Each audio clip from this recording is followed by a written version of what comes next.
বুটমুড়ি বেচতেছে, দোকানদারি করতেছে, ব্যবসা করছে, কোন এহসাস, অনুভূতি যে আমি যে একজন মুসলমান, আমার যে একটা ধর্ম আছে, আমার যে একজন নবী আছে, আমার যে একজন আল্লাহ আছে, হায় হায় হায় হায়, তার মাথার মধ্যে শয়তানে এমন মুতা মুতছে, তার কলিজার ভিতরে শয়তানে এমন ফেসাব করছে, এই জানোয়ারের কলিজার ভিতরে, চেহারার ভিতরে একটু ভাঁজও পড়ে না, লজ্জার একটা অনুভূতিও জাগে না, শরমও লাগে না যে কি আমি মানুষ না জানোয়ার, আমি মানুষ না জানোয়ার। আমার তো স্পষ্ট কথা, ফজরের নামাজ না পড়ে ঘুমায় যে ঘরে মানুষগুলো, আপনাদের যাদের ঘরের ছেলে ফজরের নামাজ না পড়ে ঘুমায়, বিবি ফজরের নামাজ না পড়ে ঘুমায়, মেয়ে ফজরের নামাজ না পড়ে ঘুমায়, এবং কর্মজীবী কামাই রোজগার করেন যারা, পরিবারের অভিভাবক ফজরের নামাজ না পড়ে ঘুমায় থাকেন, সকাল 8টায় 9টায় 7টায় যারা ঘুম থেকে ওঠেন নামাজ না পড়ে, এরা মানুষ ওঠে না, এরা জানোয়ার ঘুম থেকে ওঠে, জানোয়ার জানোয়ার জানোয়ার, এরা জানোয়ার। জানোয়ার বেটা তুমি, জানোয়ার তুমি, তোমার সাথে কুকুরের তফাৎ তুমি বলো। দাঁড়াও মিয়া, এখন দাঁড়াও, দাঁড়াও, তুমি বলতে পারলে আমি ছেড়ে দেবো মাইক, নেমে যাবো আমি, দাঁড়াও। তোমার সাথে কুত্তার পার্থক্য করো, বলো। কুকুরে খানা খায়, তুমিও খানা খাইছো, কুকুরে বিশ্রাম করে ঘুমায়, তুমিও বিশ্রাম করছো, কুকুরের ফেরও বাচ্চা হয়, তোমার ঘরেও বাচ্চা কাচ্চা আছে, আর কি তা তফাৎ বলো মিয়া। জানোয়ারের সাথে পার্থক্য বলো আপনাদের ছেলেদের। শিক্ষিত হইতেছে ছেলে, এ পড়ালেখা করে, এ বলে শিক্ষিত। কি শিক্ষিত মিয়া, কি শিক্ষিত? মালিক চিনে না যে সে শিক্ষিত কিভাবে? আরে মনির চিনে না যে, বানানেওয়ালা চিনে না যে, সে শিক্ষিত কিভাবে হয়? মূর্খ তো এত মূর্খ হয় না বাজান, হাইওয়ানও তো এত হাইওয়ান হয় না। আল্লাহ তাআলা তো বলছে মানুষ ছাড়াও যারা আমার সৃষ্টি, তারা তো আমার তাসবিহ পড়ে, তাসবিহ। ইউসাব্বিহু লিল্লাহি মা ফিস সামাওয়াতি ওয়া মা ফিল আরদ, এই যে কোরআনের আয়াত, আল্লাহ বলেন সাত আসমানে এবং জমিনে যা কিছু আছে চতুর্দিকে, সব কিছু আমি মাওলার তাসবিহ পড়ে। কি পড়ে? আল্লাহ কোরআনে বলেন ইয়া জিবালু আফিবি মাহু, আল্লাহ পাহাড়কে বলছেন ও পাহাড়, আমার নবী দাউদ আমি মাওলার জিকির করে, তুমিও তার সাথে জিকির করো। পাহাড় পাহাড় পাহাড় মাওলার জিকির করে। আল্লাহ রাব্বুল আলামিন বলেন কোরআনুল কারীমের মধ্যে ওয়া ইন মিন শাইইন ইল্লা ইউসাব্বিহু বিহামদিহি, এমন কোন জিনিস নাই যা আমি মাওলার তাসবিহ পড়ে না, সব আমার প্রশংসার তাসবিহ পড়ে।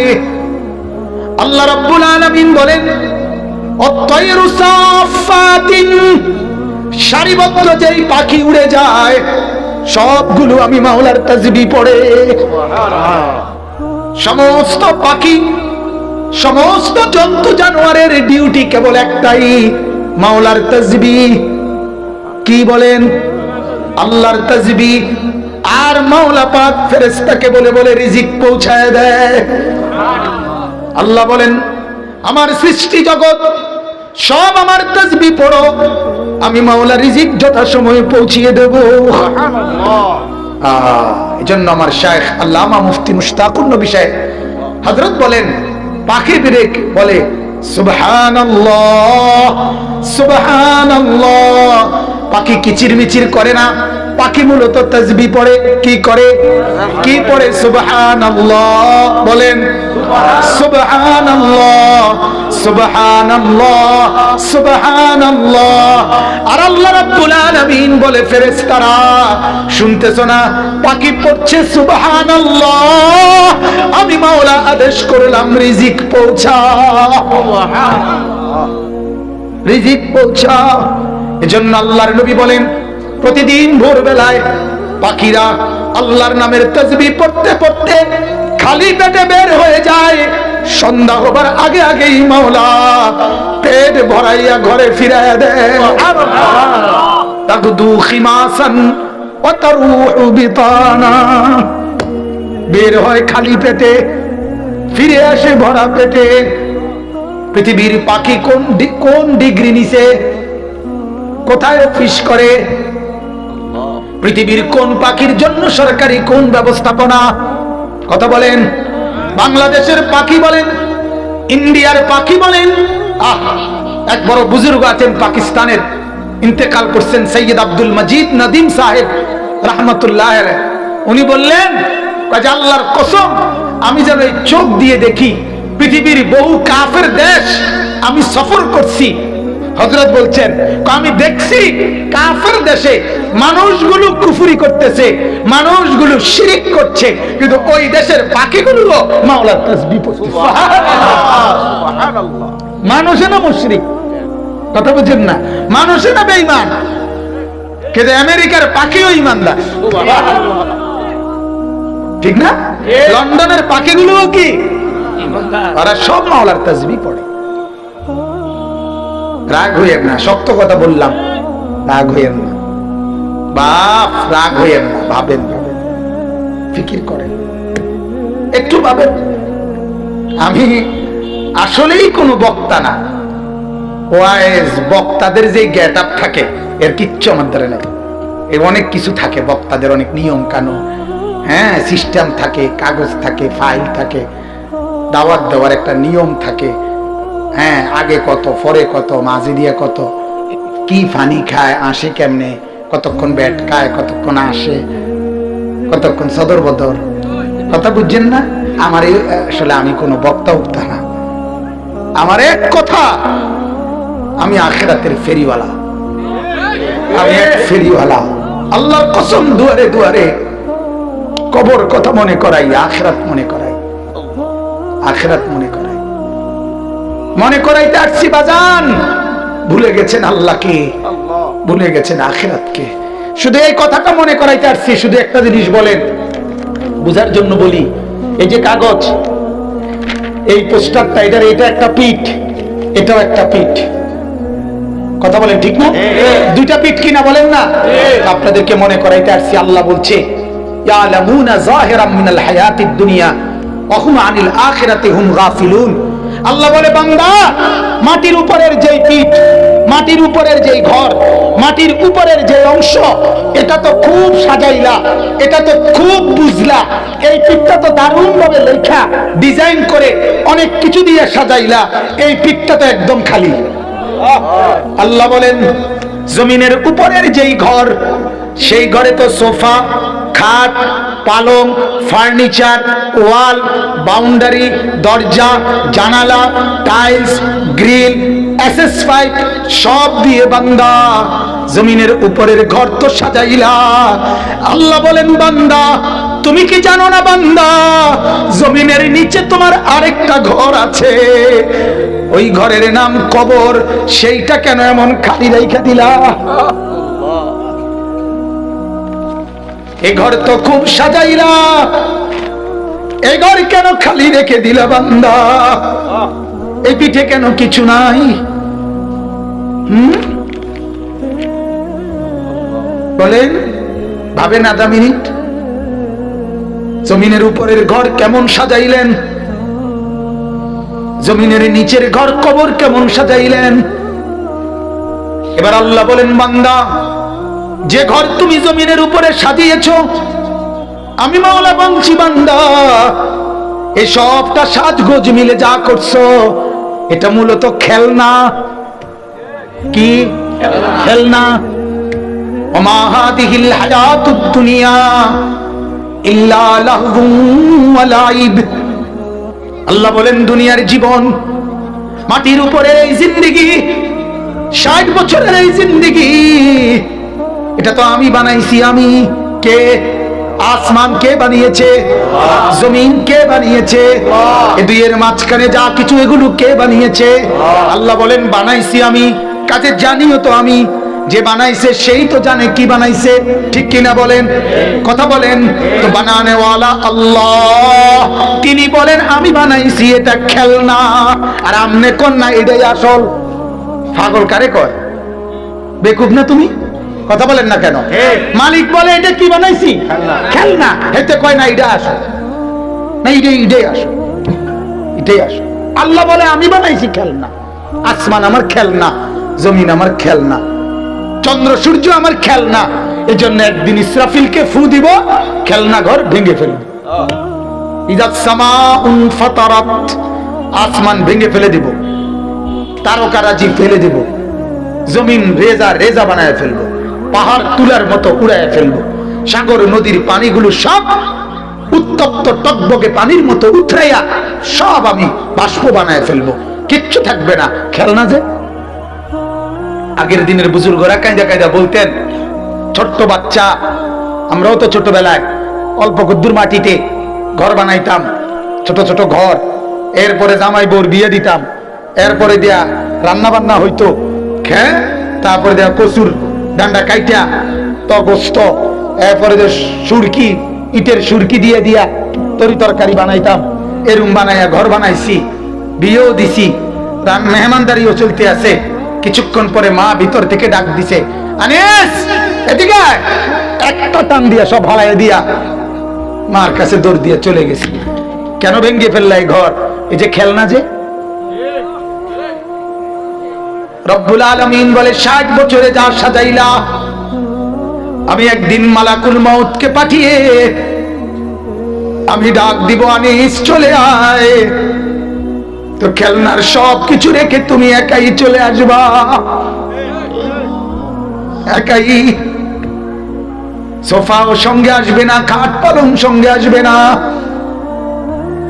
অতএব বন্ধু, যার কলিজার ভিতরে বুঝ আছে, যার দিলে বিবেক আছে, আল্লাহর নবীর এই হাদিস মামুন সাহেব বলছিলেন, এটা যদি ঠিক থাকে সব ঠিক আছে, এটা যার নষ্ট হয়ে যায় সব নষ্ট হয়ে যায়। কলিজা যার বেঁচে আছে সেই কেবল বেঁচে আছে, কলিজা যার বেঁচে নাই সে তো মূলত বেঁচে নাই। ইযা সালাহাত সালাহাল জাসাদু কুল্লুহু। অতএব একটু ভাবেন, কি সাজাইলেন? সাজাইলেন কি? খালি রাখলেন কি? খেলনা সাজাইলেন, আসলটাকে খালি রেখে দিলেন। ইন্নাদ দারাল আখিরাতা লাহিয়াল হায়াওয়ান। আল্লাহ বলেন আখিরাতের ঘর, জান্নাতের ঘর, ওইটাই জীবন, ওইটাই কি আসল? এটা খেলনা। এটা কি? গত 2 দিন আগে আমার এক ছোট ছেলে 5 বছরের, ওই আমারে 2টা প্রাইভেট কার আনতে বলছিল, কিনতে। আমি 2টা প্রাইভেট কার কিনছি, আমার গাড়িটার মধ্যে করে নিয়ে গেছি। 2টা প্রাইভেট কার, একটা পলিথিনে লইছি 120 টাকা দিয়া, নিয়ে হেতারে দিছি। কোন তো কি? কথা বলেন না, বলেন তো কি? খেলনা। এগুলো কি? 140 টাকা দিয়া একটা বেকু কিনছি, বেকু, বেকু মারি কাটে যে বেকু কিনে হেরে দিছি। কি এটা? খেলনা। ঠিক এমন আল্লাহ বলে, বান্দা 10 তলা বিল্ডিং বানাইছো, না না খেলনা, খেলনা। এক সেট সোফা, খেলনা, খেলনা না এগুলো। আসল কই? আসল কোথায়? আসল কি বানাইলা সেটা বলো। বলে গেল আসলকে, পড়ে রইলা খেলনার ভিতরে। আহ বাপ রে, বাবার ফিকির এটা, জিভুতের লাগিয়া গদ্দুয়ার, দাদারও ফিকির, নায়নাতপুরের লাগিয়া গদ্দুয়ার। আমরা থাকতে থাকতে যদি গদ্দুয়ারটা শেষ করে দিতাম, মূল্য আর দুঃখ ছিল না। না, ফুটাইতে, টেলিভিশন চাইতে আরাম হইতো, মোবাইল চালাইতে সুবিধা, ঘরে বইয়া মানুষের ঘরে আর যাওয়ান লাগতো না। আহা, একজন ইমানদারের ভাবনা এটা হতে পারে না বাজান। ইমানদারের ভাবনা হবে, আহা সবগুলো ছেলে যদি নামাজি হতো, ছেলের বউগুলো পর্দানশীল হইতো, মেয়েগুলো যদি দিনদার হইতো, নাতি নাতনি যদি কোরআন পড়তে পারতো, আল্লাহর কসম তাইলেই বলতে পারতেন আর আমার কোনো চিন্তা নাই, এখন আর মরলেও কোনো টেনশন নেই। কিন্তু যে ঘরে রঙিন টেলিভিশন আছে, যে ঘরে কেউ নামাজ পড়ে না, যে ঘরের আয় রোজগার হারাম হালাল না, আপনার কাছে অনুরোধ চাচা, আল্লাহর ওয়াস্তে আপনি কবরে যাইয়েন না, কষ্ট পাইবেন। বিড়ি মুখে কবরে যাইয়েন না, টেলিভিশন চলা অবস্থায় ঘরে রাইখা কবরে যাইয়েন না বাজান, অনুরোধ আমার, কবরে যাইয়েন না, কবরে যাইয়েন না। ওই কবর আপনারে কষ্ট দিবে, ওই কবর আপনারে বড় কষ্ট দিবে। আল্লাহ আমাদেরকে বুঝার তৌফিক দান করুক, আল্লাহ আমাদেরকে কবুল করুক। আমার ভাই, আজ আমরা ওই যে বললাম, আজ আমরা হেরে গেলাম, আজ আমরা হেরে গেছি। আমাদেরকে মুখোমুখি যুদ্ধে কাফের বেঈমান পরাজিত করতে পারেও নাই, পারবেও না।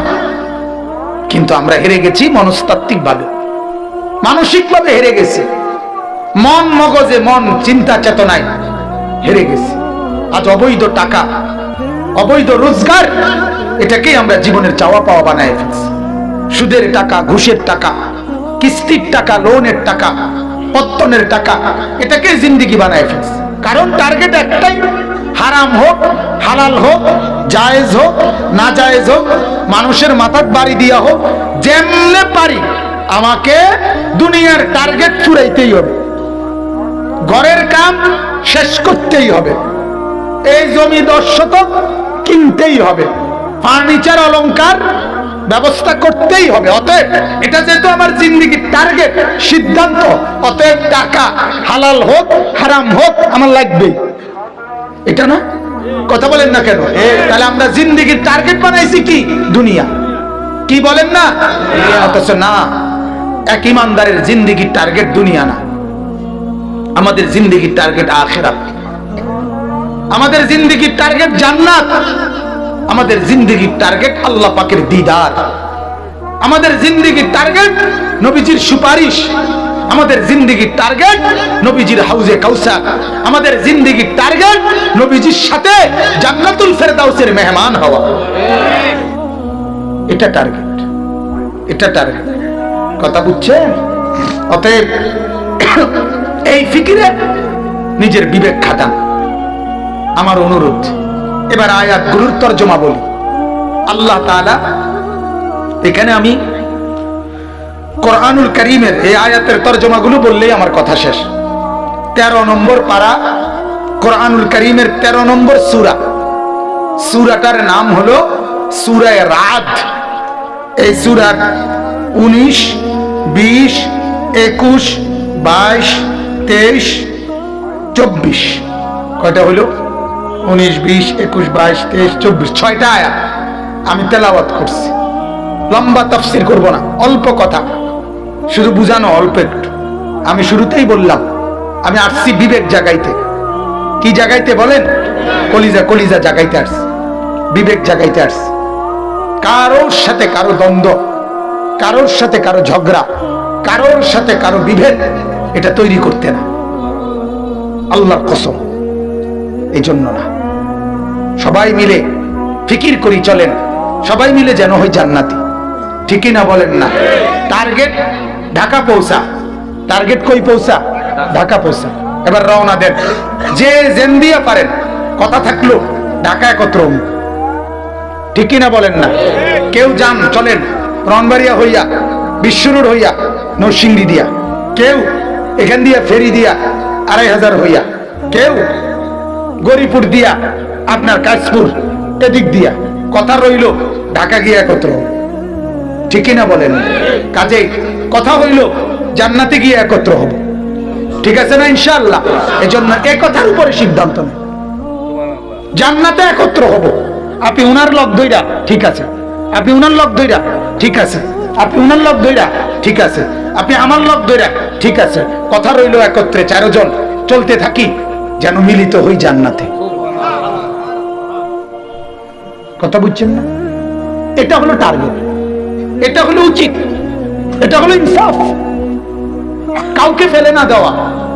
ইমানদার তাকে বলে যার কলিজা এটা, যে আটলান্টিক মহাসাগরের ওই পারেও যদি কোনো মানুষ থেকে যায়, সে যেন আমার আল্লাহকে পেয়ে যায়, সেও যেন আখিরাত পায়। আমরা কিতাবে পড়ছি, নবীজির একজন সাহাবী উকবা ইবনে নাফি রাদিয়াল্লাহু তাআলা আনহু, তিনি ইসলাম প্রচার করতে করতে আফ্রিকা শেষ করে এরপরে আটলান্টিক মহাসাগরের পাড়ে গিয়ে উনি মানুষদেরকে জিজ্ঞাসা করছে, শেষ আপনাদের জানা মতে আর এই সাগরের ওই পারে মানুষের কোনো অস্তিত্ব আছে কিনা? কসম, এটা কিতাবের কথা। মানুষের অস্তিত্ব আছে কিনা? তখন হযরত উকবা ইবনে নাফিকে মহল্লাবাসী বলল যে মানুষের অস্তিত্ব তো দূরে থাক, এই সাগর অথই মহাসাগরের ওই পারে মাটি আছে কিনা এটাই আমাদের জানা নেই। মানুষ তো নাই, মাটিও জানা মতে নাই। এরপরে আশ্চর্য শুনেন, ওই সাহাবী উকবা ইবনে নাফি নিজের ঘোড়া যেটার মধ্যে উনি ছিলেন, এই ঘোড়ার সামনের দুই পা